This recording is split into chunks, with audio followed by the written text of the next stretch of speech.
today we're going to start a new topic. आज हम नया विषय शुरू करेंगे. And it's about God pouring out His grace upon His people. और ये विषय है प्रभु अपना अनुग्रह कैसे अपने लोगों के ऊपर उंडेलते हैं. There's no limit to the grace of God. परमेश्वर के अनुग्रह की कोई सीमा नहीं. In John 1:16, it's written, from the fullness of His grace we receive blessing after blessing. यूहन्ना 1:16 में ऐसा लिखा है कि उसकी परिपूर्णता से हम सब अनुग्रह पर अनुग्रह प्राप्त करते जाते हैं. And the Apostle Paul wrote to Timothy about how God poured out His grace upon him. और पौलुस ने कैसे तीमुथियुस को लिखा कि कैसे परमेश्वर ने अपना अनुग्रह पौलुस के ऊपर उंडेला. The transformation of the Apostle Paul is an example for you and me, God's people, of the unlimited patience of God and His grace. और जो पौलुस का जो उदाहरण है वो हम विश्वासियों के लिए एक उदाहरण है कि कैसे परमेश्वर का जो असीमित अनुग्रह और उनकी सहनशीलता को दर्शाता है. In 1 Timothy chapter 1 from verse 13, Paul writes to Timothy. पहला तीमुथियुस और उसका पहला अध्याय और उसकी 13 आयत में ऐसा पौलुस लिखते हैं. Even though I was a blasphemer, a violent man, and a persecutor, मैं तो पहले निंदा करने वाला और सताने वाला था. God showed His mercy upon me. और अंधेर करने वाला था तो भी मुझ पर दया हुई. I was shown ignorance because I was shown mercy because I acted ignorance and unbelief. और मुझ पर इसलिए अनुग्रह हुआ क्योंकि मैंने अज्ञानता में ये काम किया था. Verse 14 it says, the grace of our Lord Jesus Christ was poured out upon me abundantly along with the faith and love in Christ Jesus. Which verse? 1 Timothy 1:14. और अगली आयत में 14 आयत में वो कहते हैं कि हमारे प्रभु का अनुग्रह और विश्वास और प्रेम के साथ जो मसीह यीशु में है बहुतायत से हुआ. बहुतायत से, poured out with abundance given to us. बहुतायत से उंडेला गया. Along with the grace, God poured out also His faith and love. और अनुग्रह के साथ साथ प्रभु ने परमेश्वर ने अपना प्रेम और उनका विश्वास को भी उंडेला. It means that these things are not worked out by us. It's not earned by us. We receive from God. और इसका अर्थ यही होता है कि ये बात हम नहीं करते हैं, ये परमेश्वर की ओर से हमारे ऊपर होता है. We only have to receive this grace and manifest it in a way that we are a blessing to people and glorify God. और ये हमें सिर्फ इसे हासिल करना है ताकि प्रभु के लोगों के लिए ये एक आशीष का कारण बन जाए. Verse 15 and 16 of the same chapter, Paul writes. और इसी की 15 और 16 आयत में पौलुस लिखते हैं. This is trustworthy saying that deserves full acceptance. और ये बात सच है और हर प्रकार से मानने के योग्य है. Christ Jesus came to save sinners, of whom I am the worst. और प्रभु यीशु मसीह इस पृथ्वी पर पापियों को बचाने के लिए आए जिनमें से सबसे बड़ा पापी मैं हूं. For this reason I was shown mercy, that in me, the worst of sinners, He might display unlimited patience, an example for those who believe in Him and have received everlasting life.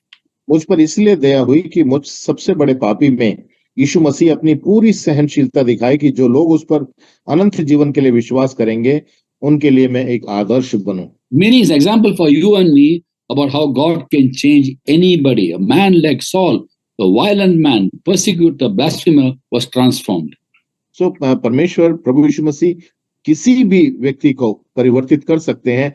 वो शाऊल जैसा व्यक्ति जो प्रभु का निंदा करने वाला, अंधेर करने वाला व्यक्ति था, उसको भी प्रभु ने परिवर्तित किया. The key fact in verse 14 is he says, His grace was poured out upon me abundantly. There's no limit to the grace of God, the faith that He gives us, the love He gives us. और ये जो इसका जो मुख्य बिंदु है वो यही है, वो 14 आयत में है कि और हमारे प्रभु का अनुग्रह उस विश्वास और प्रेम के साथ जो मसीह यीशु में है बहुतायत से हुआ. And the fact is that God shows no favoritism. और ये सच्चाई है कि प्रभु किसी का पक्षपात नहीं करते. Ephesians 6:9 says God shows no favoritism. और इफिसियों 6:9 में हम ऐसा पढ़ते हैं कि प्रभु किसी का पक्षपात नहीं करते. Acts 10:34 says God shows no favoritism. प्रेरितों के काम 10:34 में हम पढ़ते हैं कि प्रभु किसी का पक्षपात नहीं करते. Colossians 3:25 says God shows no favoritism. कुलुसियों 3:25 में हम पढ़ते हैं, प्रभु किसी का पक्षपात नहीं करते। So when God can give grace upon Paul, more and more grace, we can also receive more and more grace. और जब पौलुस के ऊपर प्रभु अपना अनुग्रह अनुग्रह उंडेलते हैं तो हमारे ऊपर भी हम पा सकते हैं। But we must learn to receive the grace from God. लेकिन हमें ये सीखना है कि कैसे हम प्रभु के अनुग्रह को प्राप्त करें। While God wants to pour His grace upon us, we can hinder that grace by putting blocks between God and us. और कभी कभी जब प्रभु हम पर अपना अनुग्रह को उंडेलना चाहते हैं, हम उसमें कुछ रुकावट या बाधा खड़ी कर सकते हैं उसको पाने में। What are those blocks? वो रुकावट या वो बाधाएं क्या हैं? Number one is pride. पहला, घमंड। In the book of Proverbs, chapter 3, verse 34, नीति वचन 3:34 में हम पढ़ते हैं, written, God opposes the proud but gives grace to the humble. वहां ऐसा लिखा है कि ठट्ठा करने वालों से वो निश्चय ठट्ठा करता है और दीनों पर अनुग्रह करता है। He resists the proud, he's opposed to the proud. वो जो दुष्टता करते हैं, जो घमंड करते हैं, उनका वो विरोध करता है। The same verse is quoted by Peter and James. Peter in 1 Peter chapter 5 verse 6, and then James in James chapter 4 verse 10. और पहला पतरस 5 और 6 और याकूब की पत्री उसका 4 और 10 में इन्हीं आयतों को हम देखते हैं कि वहां पर उन्होंने भी इसी को कोट लिखा है।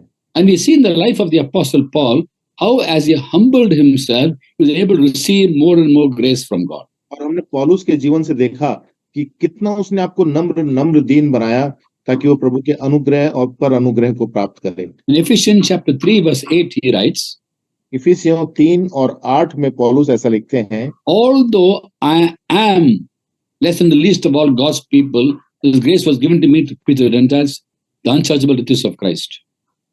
उसमें ऐसा लिखा है कि मुझ पर जो सब पवित्र लोगों में से छोटा हूं, यह अनुग्रह हुआ कि मैं अन्य जातियों को मसीह के अगम्य धन का सुसमाचार सुनाऊं। छोटे से छोटा हूं, doesn't say छोटा था.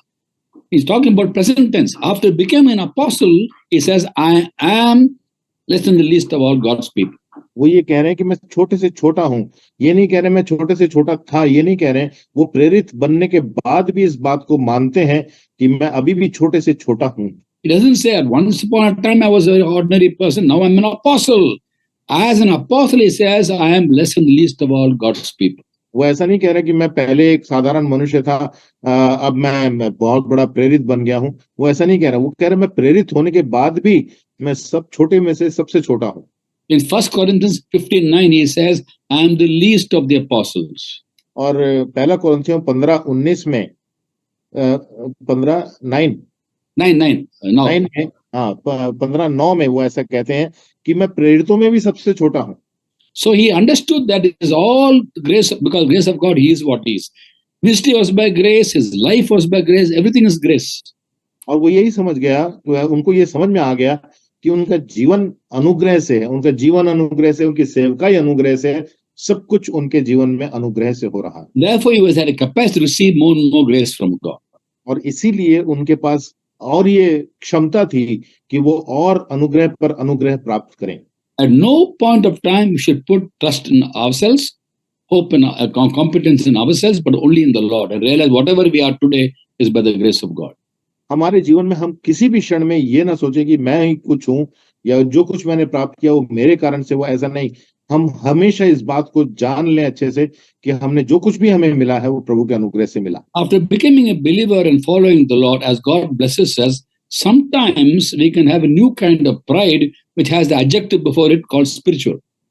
और कभी-कभी हम विश्वासी हो जाने के बाद हमारे अंदर दूसरे तरह का घमंड आता है, जो ये हम जिसका दूसरा एक और उपनाम है, जो ये कहा जा सकता है कि मैं आत्मिक हो गया। What is the word for adjective in Hindi? Adjective? उपनाम मैं सोच रहा था। So spiritual pride, adjective for pride can be spiritual, meaning we have grown so much in the Lord, you put trust in your growth, and I've earned all this, I've reached a certain level. It's all grace. We don't reach any level, we receive from God.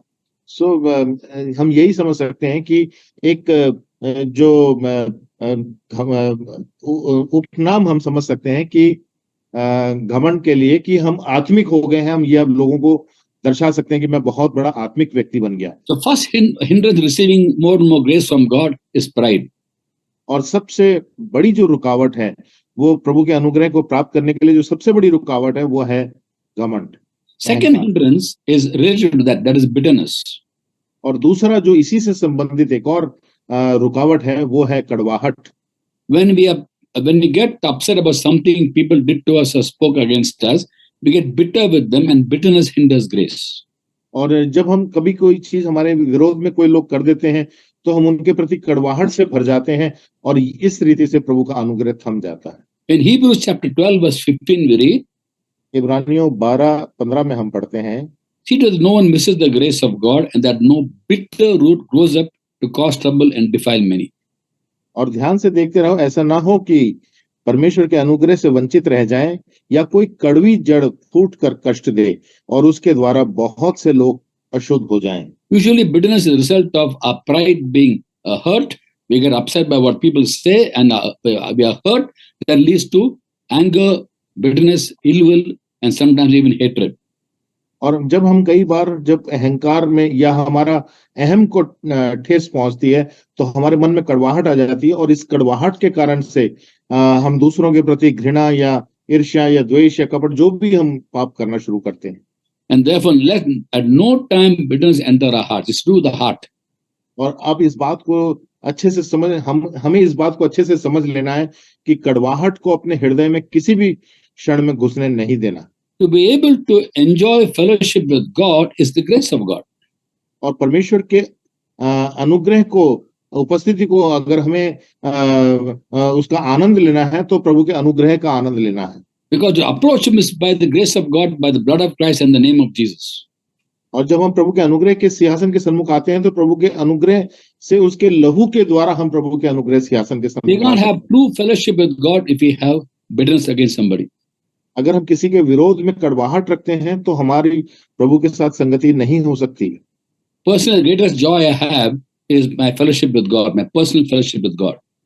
और मेरा जो व्यक्तिगत प्रभु के साथ जो सहभागिता है, वो सिर्फ इसी कारण से है क्योंकि मैं प्रभु के अनुग्रह में बना हुआ हूँ।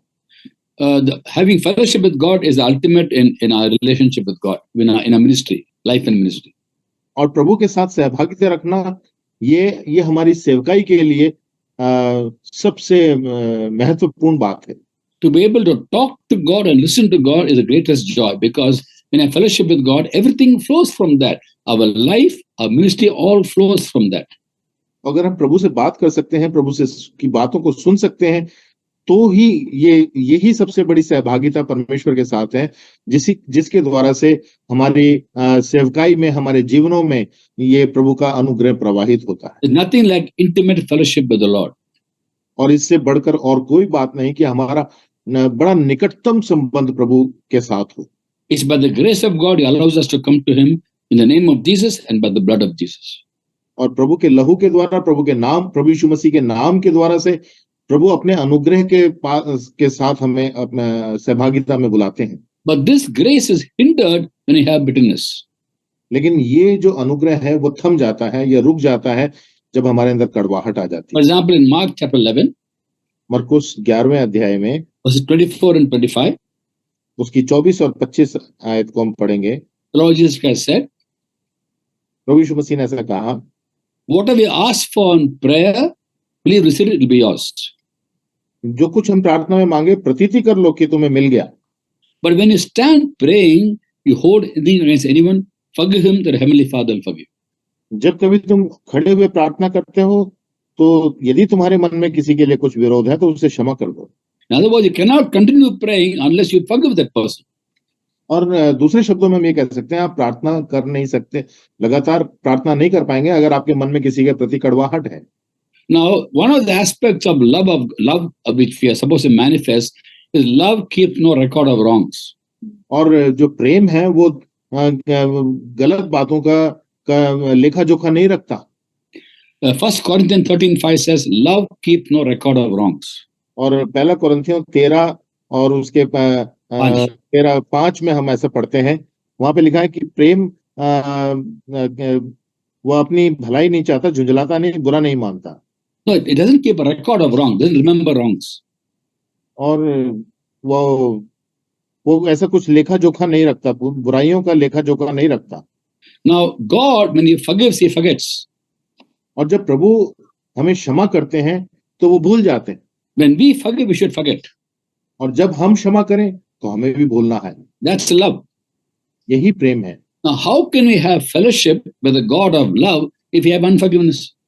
और जब हम उस महान परमेश्वर से जो सब कुछ क्षमा करके भूल जाते हैं, प्रेमी परमेश्वर हैं, हम उनसे फिर कैसे सहभागिता रख सकते हैं? Because He is a personification of love. क्योंकि वो खुद, उनका व्यक्तित्व ही प्रेम है। And you here you have something against somebody and you expect to have fellowship with the God of love. How is it possible? और फिर आप किसी के प्रति घृणा या कड़वाहट रखते हैं और आप सोचें कि आप प्रभु के साथ आपका संबंध ठीक है, ये कैसे हो सकता है? So I will suggest to you, whenever you go to God in prayer, in personal prayer, और भाई कहते हैं, मेरा मशवरा है कि जब आप प्रभु के पास व्यक्तिगत प्रार्थना के लिए जाएं and say, Father, I come to you in the name of Jesus, by the blood of Jesus. और आप हमेशा ये कहें, प्रभु पिता, मैं आपके पास प्रभु यीशु मसीह के नाम और प्रभु यीशु मसीह के लहू की आड़ में आता हूँ। Then ask the Holy Spirit to help you to pray. और फिर पवित्र आत्मा परमेश्वर से सहायता मांगे कि वो आपकी सहायता करें कि आप प्रार्थना कर पाए, He's a counselor. क्योंकि वो हमारे एक अच्छे शिक्षक हैं। Ask Him to show you your heart. और फिर उनसे प्रार्थना, पवित्र आत्मा परमेश्वर से हम प्रार्थना करें कि प्रभु मेरे हृदय को मुझे दिखा। And He will show you anything you have against somebody, He will show you. और फिर अगर आपके पास, आपके हृदय में किसी के प्रति कड़वाहट है तो वो दिखा देगा। And forgive that person and choose to forget the wrong and then pray. Otherwise, you can't enjoy prayer. You will only faking it. तो इसलिए आप फिर उस व्यक्ति को क्षमा करें या उसकी गलती को क्षमा करें। अगर आप धोखाधड़ी में प्रार्थना करेंगे तो आप प्रार्थना कर नहीं पाएंगे। When we have unforgiveness and try to pray, then it's faking it.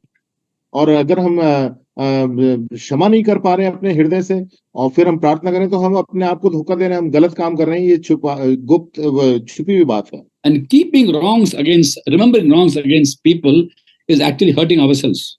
और अगर दूसरों की बुराइयों को ही हम ध्यान रख के अपने मन में ध्यान रखे रहते हैं तो इससे हम अपने आप को ही खेदित या दुखित करते रहते हैं। If you have unforgiveness against a certain person, it's like drinking poison and expecting him to die.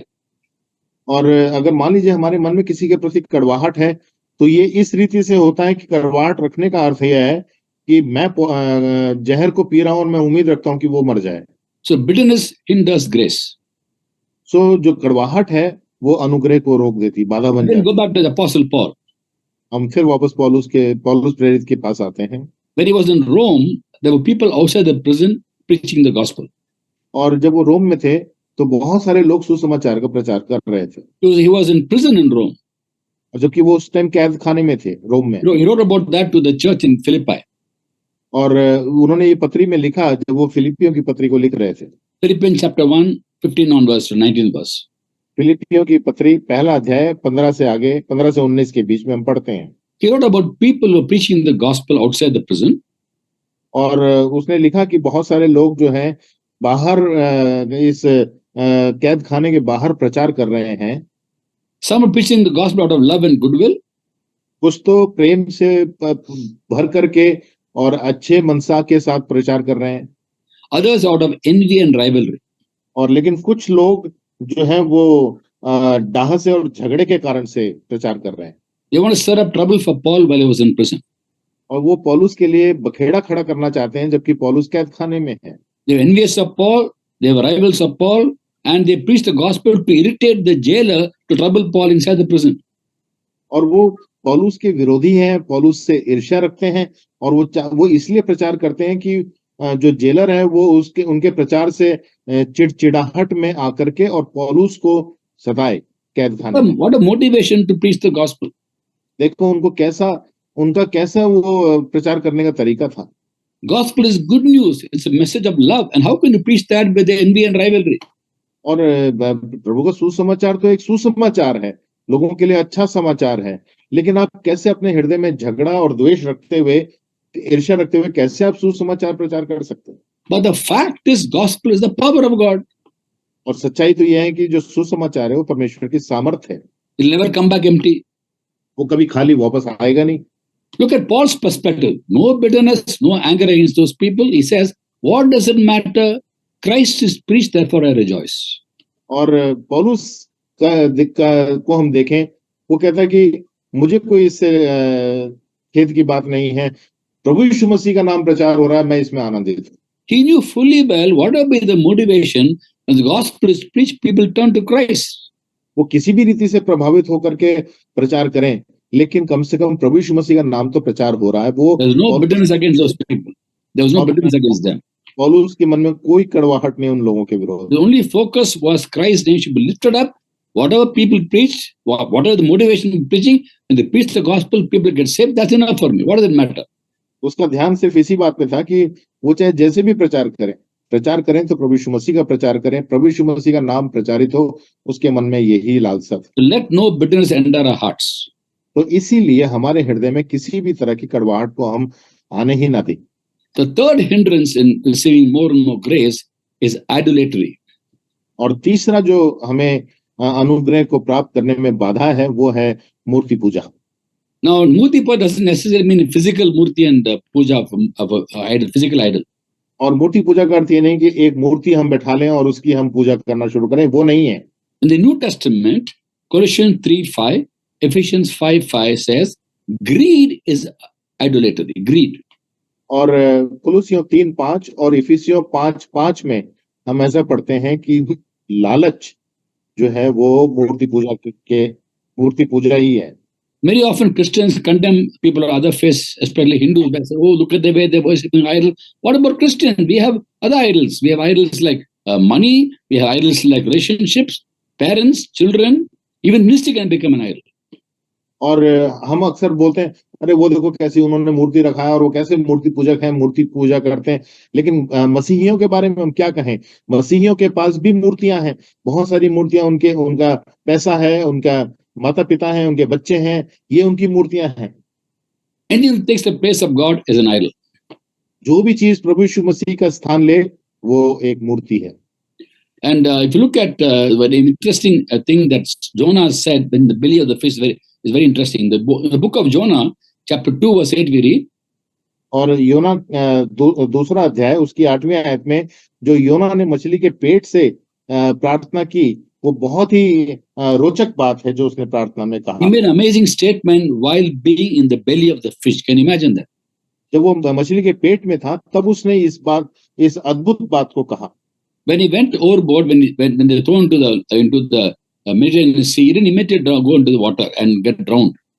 और जब वो मेडिटेरेनियन सी में समुद्र में जा रहा था, तब उसको नहीं मालूम था कि वो पानी के अंदर डूब जाएगा। No, he was thrown overboard as he suggested. When he went into the water, the fish did not immediately swallow him.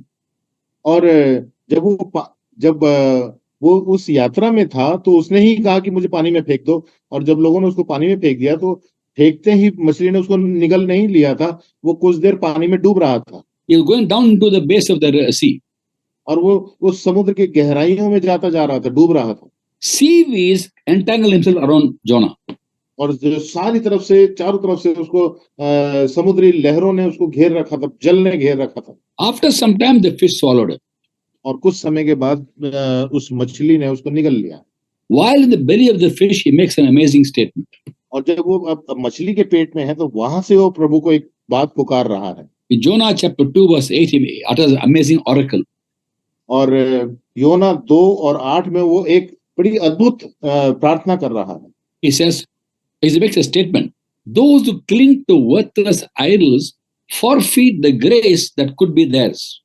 जो लोग धोखे की व्यर्थ वस्तुओं पर मन लगाते हैं, वे अपने करुणा निधान को छोड़ देते हैं। They are forfeiting the grace that could be there, available for them, but they forfeit the grace by having idols. और वो एक तरह से मूर्ति बना लेते हैं अपने दिल में, और उसके कारण से परमेश्वर के आने वाले अनुग्रह को खुद अपने जीवन में रोक देते हैं। Sometimes when you look at things around us and God blesses us with many good things, those good things become idols for us. और कभी-कभी जब प्रभु हमें बहुत आशीष देते हैं, अच्छी-अच्छी भली वस्तुओं के द्वारा से प्रभु आशीष देते हैं, तो वो जो अच्छी और भली वस्तुएं हैं, वही हमारे लिए मूर्तियां बन जाती। Now many people in the homes, they put Bible verses on the walls and different places to remind themselves about the Bible. और बहुत सारे घरों में लोग बाइबल की आयतों को दीवारों पर टांगते हैं लिख करके, ताकि वो बार-बार उसे पढ़ें और उन्हें बार-बार वो पढ़ कर उसको याद रख सकें वचन को। These are standard verses, we can predict what it will be. और वो एक बाइबल की जो वर्सेस आयतें हैं, वो हमेशा वही वो आयतें होती हैं और हमेशा रहती Very हैं वो। common verses. Most homes are the same kind of verses. हाँ, बड़ी साधारण सी होती हैं और हम सभी के घरों में अक्सर वो पाई जाती हैं। My grace is sufficient for you. मेरा अनुग्रह तेरे लिए काफी है। I will never leave you. I will never forsake you. मैं तुझे कभी ना छोड़ूंगा, कभी ना त्यागूंगा। Come to me all weary and burdened. I will give you rest. ये सब बहुत से दबे हुए परिश्रम करने वालों मेरे पास आओ, मैं तुम्हें विश्राम Cast, दूंगा। cast your cares upon him. He cares for you.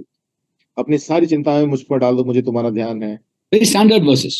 बहुत ही मतलब बड़ी वैसी आयतें हैं जो सबकी नॉलेज, सबके ज्ञान में है।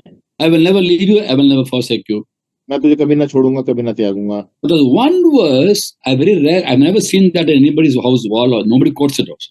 और एक आयत को मैं कभी किसी की भाई कहते हैं मैंने कभी किसी की दीवार में नहीं देखा और ना कोई उस आयत को कहते हैं। But Jesus said, जो प्रभु यीशु मसीह ने कहा, Luke 14:26. लूका 14 और 26। If anyone comes after me, लूका 14 और उसका 26वीं आयत को हम पढ़ेंगे। वहां पे लिखा, यदि कोई मेरे पास आए, yeah, go ahead. Read it in Hindi. और अपने अपने पिता और माता और पत्नी और लड़के बालों और भाइयों और बहनों वरन अपने प्राण को भी अप्रिय न जाने, तो वो मेरा चेला नहीं हो सकता। In fact, English version says, if anyone comes after me, does not hate his father, mother, brothers, sisters, wife, children, in his own life, he cannot be my disciple. और अंग्रेजी में जैसा तर्जुमा उसका ऐसा है कि कोई मेरे पास आए, अपने माता पिता, भाई बहन और उनको उनसे नफरत ना करे, उनसे घृणा या नफरत ना करे, then you can't be my disciple. तो वो कहते वो मेरा चेला नहीं हो सकता। Which wife will put on the wall of the house for the husband read every morning, unless I hate my wife, I can't be a disciple of Jesus. कौन सा पत्नी है, कौन सा पति ऐसा अपने दीवार में टांगेगा कि मैं अपने पति या पत्नी को घृणा करूं? What does it actually mean? इसका अर्थ क्या हुआ? The same God who says love your enemies, here he says unless you hate your immediate family members, if you love me more than them, if you love them more than me, you can't be my disciple. वही परमेश्वर जो कहता है कि अपने दुश्मनों से प्रेम करो, वो यही बात वो कह रहे हैं कि अगर तुम मुझसे बढ़कर किसी और को, अपनी पत्नी, बच्चों, बाल बच्चों को, घर को, किसी को प्रेम करोगे तो तुम मेरे चेले नहीं हो सकते। What it means is our love for God may be so profound, so intense, so strong that love for our near and dear ones in comparison is like hate. और अगर हम दूसरे शब्दों में हम ये देखें कि परमेश्वर हमसे ये चाहते हैं कि हमारा प्रेम प्रभु के लिए इतना प्रगाढ़ हो, इतना अधिकाई से हो, इतना बहुतायत से हो कि ऐसा लगे कि हम अपने बच्चों से, अपने पत्नी से बढ़कर प्रभु से प्रेम कर रहे हैं। In simple terms, our family, our relationships, our ministries can become idols and take the place of God. और साधारण शब्दों में हम ये कहना चाहते हैं कि हमारा परिवार, हमारे बच्चे, हमारी सेवकाई, ये हमारे लिए कभी-कभी मूर्ति बन जाती हैं। Idols hinder grace. और जो ये मूर्तियां हैं, ये हमारे जीवनों में अनुग्रह की आगमन को रोक देती हैं। When you cling to idols, you forfeit the grace that could be yours. और अगर हम इस तरह की मूर्तियों से चिपक जाते हैं तो हम प्रभु के अनुग्रह से वंचित रह जाते हैं। A fourth hindrance is not being gracious towards other people. और चौथी जो रुकावट है वो ये है कि दूसरों के प्रति अनुग्रह रहित होना। When we receive grace from God, we're called to be gracious towards others. और जब हम प्रभु से अनुग्रह प्राप्त करते हैं तो हमें बहुतों के ऊपर, दूसरों के ऊपर अनुग्रह बहुतायत से करना। Now, forgiveness itself is being gracious to people. और क्षमा करना अपने आप में दूसरों के ऊपर अनुग्रह करना एक ही बात है। We forgive because God has forgiven us. हम इसलिए क्षमा करते हैं क्योंकि प्रभु ने हमें क्षमा कर दिया। He is gracious towards us. और वो हमारे लिए अनुग्रहकारी है। So we must be gracious. इसलिए हमें भी अनुग्रहकारी बनना है। Now, whatever God gives us, when we share with people, He gives us more. और जब जो कुछ भी प्रभु हमें देते हैं, हम लोगों के साथ उस बात को बांटते हैं, उन चीजों को बांटते हैं, तो हमें और देते हैं। In 2 Corinthians chapter 9, verse 10, we read, दूसरा कोरिन्थियों 9 और 10 में हम पढ़ते हैं, He who supplies seed to the sower and bread for food will supply and increase the store of seed. जो बोने वाले के लिए बीज और भोजन के लिए रोटी देता है, वह तुम्हें बीज देगा और उसे फलवंत करेगा और तुम्हें धार्मिकता के फलों को बढ़ाएगा, तुम्हारे धार्मिकता के फलों को बढ़ाएगा। The context here is money actually. The whole passage is about money. और जो यहाँ पे संदर्भ है वो सिर्फ यही है, पैसे के ऊपर वो चर्चा कर रहे हैं। Number 6 to 11, you look at the context is about giving. और 6 से लेकर के अगर हम 6 आयत से आगे हम पढ़ते हैं तो वो दान देने के विषय में या पैसा देने के विषय में बात कर रहे हैं। Don't give sparingly, give generously. वो ये कहते हैं कि नाप नाप कर मत दो, बहुतायत से दान करो। Whatever we have on our hand is given to us by God. जो कुछ हमारे हाथ में मिला है वो प्रभु की ओर से मिला है। When we share, जब हम लोगों को बांटते हैं we receive more. हमें और मिलता है। That applies to every aspect of what God gives us. और ये हर एक जो प्रभु की ओर से मिलने वाली जो भी हमें आशीष है ये हर उस आशीष के ऊपर लागू होती है बात। This passage reveals the nature of God. और ये जो भाग है वो प्रभु के उस स्वभाव को प्रकट करता है। We are the sower. He gives us seed to sow. The more we sow, the more seed we get. और वो बोने वाले को बीज देता है, अर्थात हम लोग बोने वाले हैं, अर्थात जितना हम बीज बोएंगे उतना वो हमें और बीज देगा, उतना हमें और फल देगा। That applies not only to money, to whatever God gives us. ये सिर्फ पैसे के ऊपर बात लागू नहीं होती, ये हर एक उस आशीष के ऊपर बात आती है जो प्रभु हमें देते हैं, Including being gracious. और उसमें अनुग्रहकारी होना भी उसमें शामिल है। God is gracious towards us. प्रभु हमारे ऊपर अनुग्रहकारी हैं, So we must be gracious to other people. तो इसलिए हमें दूसरों के ऊपर अनुग्रह, बहुतायत से अनुग्रह करना। Don't treat them as the sins deserve. Overlook the sins and be loving to them even though they may do things against you. और जितना वो प्राप्त करना कर सकता है उतना ही देना, वो जरूरी नहीं है। उसके पापों को, उसकी गलतियों को नजरअंदाज करके उसको बहुतायत से दें, अनुग्रह दें। Romans 12:21. Don't be overcome by evil, overcome evil with good. Romeo 12:21 को हम पढ़ते हैं। 12 Read from the Bible, in the Bible. Romeo 12:21 में हम पढ़ते हैं, बुराई से न हारो परंतु भलाई से बुराई को जीत लो। भलाई से बुराई को जीत लो. We bring victory over evil by being good. हाँ, भले रहते हुए आप बुराई को जीत लो। Also 1 Peter 3:9. और पहला पत्रस 3:9 को भी हम पढ़ेंगे। Don't repay evil with evil or insult with insult, but with a blessing, a inherit a blessing. बुराई के बदले बुराई मत करो और ना गाली के बदले गाली दो, पर इसके विपरीत आशीष ही दो, क्योंकि तुम आशीष के वारिस होने के लिए बुलाए गए हो। So when you be gracious towards people who trouble you, who do evil to you, you receive grace from God, more and more grace from God. तो जब लोग हमें परेशान करते हैं, हमें उनके ऊपर अनुग्रह करना, और जितना हम अनुग्रह करेंगे उतना और बहुतायत से अनुग्रह हमारे जीवन में आएगा प्रभु की ओर से। What is grace? Grace is to receive something we don't deserve. और अनुग्रह क्या है? अनुग्रह वो है जिसके हम योग्य नहीं है लेकिन प्रभु हमें देते हैं। We receive good from God, we don't deserve that. और हम प्रभु से भलाइयों को पाते हैं, हम उसके योग्य नहीं है। With regard to people, they do harm to us, and why should I be nice to him? He done harm to me. But what does God does to us? He gives us so much of grace. No, so be gracious. और कई बार लोग हमें कष्ट देते हैं तो हम कहते हैं मैं उसके ऊपर क्यों अनुग्रह करूं, क्यों उसकी भलाई करूं, उसने मेरे को दुख दिया है। लेकिन प्रभु ने जब हमें अनुग्रह दिया तो हम उसको भी अनुग्रह बहुतायत से दें। But by being gracious towards people, even though they don't deserve it, we receive more and more grace from God. He pours out His grace upon us without any limit.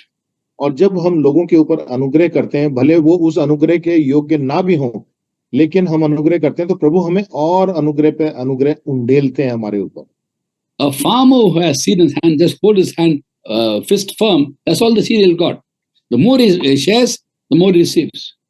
और एक जो बीज बोने वाला है, अगर मुट्ठी में बीज भर ले और उसको कड़ी करके पकड़ ले कड़ाई से, और उसको नहीं बोएगा या फेंकेगा नहीं या बोएगा नहीं, तो वो उतने ही बीज रहेंगे उसके हाथ में, लेकिन वो फेंकेगा तो उसको वो बीज बढ़ेंगे, फल लाएंगे। In 2 Peter 3:18, Peter writes, दूसरा पत्रस 3:18 में पत्रस लिखते हैं, grow in the grace and knowledge of our Lord and Savior Jesus Christ. हमारे प्रभु और उद्धारकर्ता यीशु मसीह के अनुग्रह और पहचान में बढ़ते जाओ। How can we grow in grace?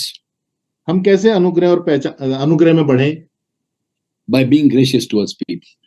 लोगों के ऊपर अनुग्रह करके। The more gracious we are, the more we receive grace from God.